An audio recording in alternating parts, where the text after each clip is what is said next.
नागपुरात आज 5व्या दिवशीही आदिवासी विद्यार्थ्यांचं आंदोलन सुरूच आहे। नोकर भरतीसह विविध 29 मागण्यांसाठी आंदोलन सुरू आहे। वर्धा आणि भंडारा जिल्ह्यातील आदिवासी विद्यार्थ्यांचं आंदोलन सुरू आहे। नागपूर आदिवासी विकास विभागाच्या कार्यालयामध्ये हे आंदोलन सुरू आहे।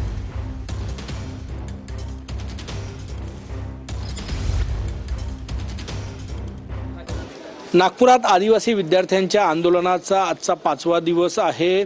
नोकर भरतीसह वेगवेगळ्या 29 मागण्यांसाठी हे विद्यार्थी आंदोलन करत आहेत। आज रक्षाबंधनाचा सण आहे, तरी या सगळ्या विद्यार्थिनी ज्या आहे ते इथेच आहे, आंदोलन करतायत। आश्रमशाळेमध्ये जे 3 मुलींच्या मृत्यू झाला त्यांना 1 कोटी रुपये मिळावे। 1 कोटी मिळावे आणि आमच्या जे डीबीटी आहे ते रद्द झाली पाहिजे।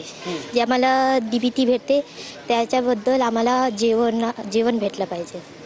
नक्कीच अश्विनी आहे, शिवानी आहे। शिवानी, काय मागणी काय आहे नेमकी, काय सांगते त्यासाठी आंदोलन आहे?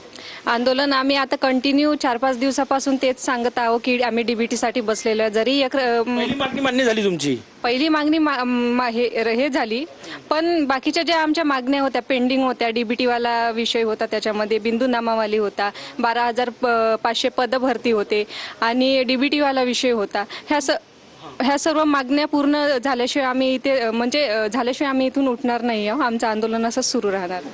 विद्यार्थी या ठिकाणी आंदोलनात बसलेले आहेत आणि आजच्या आंदोलनाचा यांचा 5वा दिवस आहे। जोपर्यंत मागण्या मान्य होणार नाही तोपर्यंत आम्ही इथनं उठणार नाही, असा निर्धार या विद्यार्थ्यांनी केला आहे। कॅमेरामॅन सचिन सायांचं, गजानन उमाटे, TV9 मराठी, नागपूर।